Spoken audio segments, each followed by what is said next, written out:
But I want to follow up on a story, and I could have done this Friday, but I thought it was such a good story, and I so enjoyed my conversation with our next guest, Nick Hanne from the Free Speech Union, that I wanted to get the update and the brief from him. We spoke about a story concerning New Zealand journalist Portia Mao, who found that the Harmful Digital Communications Act was being used to stop her talking about the link she saw between a local body candidate in Auckland and the Chinese Communist Party. You will remember probably my interview with Nick from the Free Speech Union last week, and he's got an update for us. Nick, you guys prevailed in this case, it seems. What happened? Yes, that's right, Sean. Yep. Just after we talked, about a day or two after we talked, we got the decision, and it was fantastic. Not only did Portia, get this order overturned, allowing her now to speak once more about this individual, but the judge also in his decision made it quite clear that this was a troubling case, that the way in which it had been handled procedurally really raises some big questions. And I think the HDCA, this is only more reason now for us to push for an official review and reform of this law. Okay, now here's my question on this. So we've got this act, which is just the words on a piece of paper, right? The Harmful Digital Communications Act. It is the bureaucrats and the officials who enforce or interpret that act that seem to me to have caused the problem here.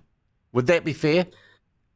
Yes, and the judge really highlights this in his decision. He says that, it would be easy to blame the first judge who gave the interim order, but part of the difficulty here is that actually the process leading up to the court, to this case being presented. We must remember this was granted without any reference to her, right? This was done behind your back. It was granted in absentia. Without notice. Yeah. Ex parte is the legal term. She was not notified, at least not adequately notified, and that the wrong email address was given by the complainant, so that Portia could never be told because it was going to go to some other random account in cyberspace. So she never got any proper notice. It was pushed through in a sense so that she wouldn't get any reasonable sort of chance to respond, even if she had heard about it. And it was a full 2 months from the time the decision was actually made by the court in the first place to the time that she first learned about it. And what was the potential liability for her if she was found if she'd breached this order that she didn't really know about? Look, I mean, thousands of dollars in fines, up to 6 months in prison if she violated the order.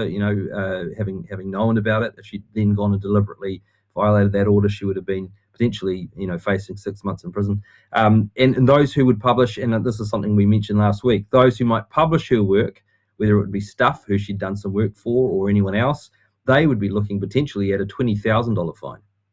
Jeez. So we need to, and I wonder if you have, because I know this is what you guys do, this is your bread and butter. Have you gone, who administers the Harmful Digital Communications Act?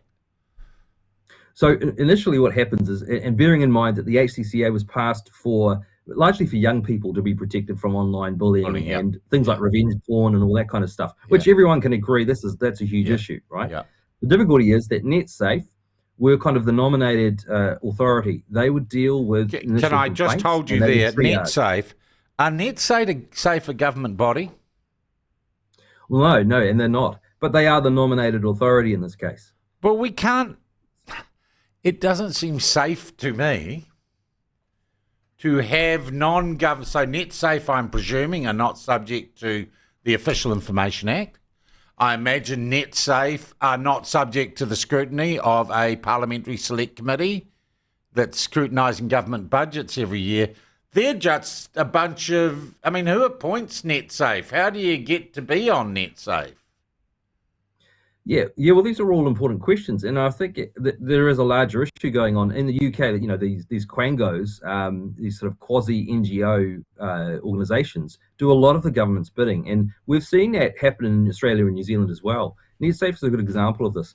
One of the key questions, I suppose, that we need to be asking here is, even if they were doing something that was in line with the HDCA, which actually they were doing, can they still get a fair outcome? And clearly this is shown. But we've got a judge now saying the way they interpreted and enforced the HDCA was wrong.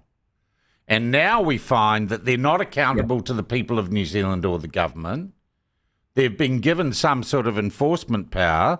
A judge has said they've exercised that wrongly. How do we get accountability out?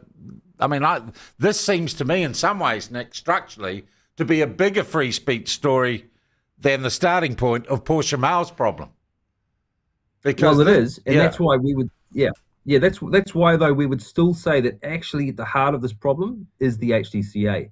Because you see, the HDCA not only lays out the terms by which you can sort of be in breach or not, but it also lays out the framework for how the process is dealt with. And the problem here is that it's not only the subjective standard within the HDCA, when it comes to people saying, I feel harmed by this, and it's very subjective, but it's also the way in which the whole process plays out. And that's all outlined by the HDCA too. So that's the difficulty here. So what if Netsafe was staffed, and I don't know how it gets staffed and who appoints people, what if it gets staffed by a whole lot of politically motivated to the left or the right people? They could use Netsafe and the HDCA to suppress political views and all sorts of other views they didn't agree with. Yeah, I mean they could. We're not suggesting that that Netsafe have done that per se, but rather that people use Netsafe to try and achieve these sorts of cynical aims. And that's where we've seen this happen with Portia's case. Yeah.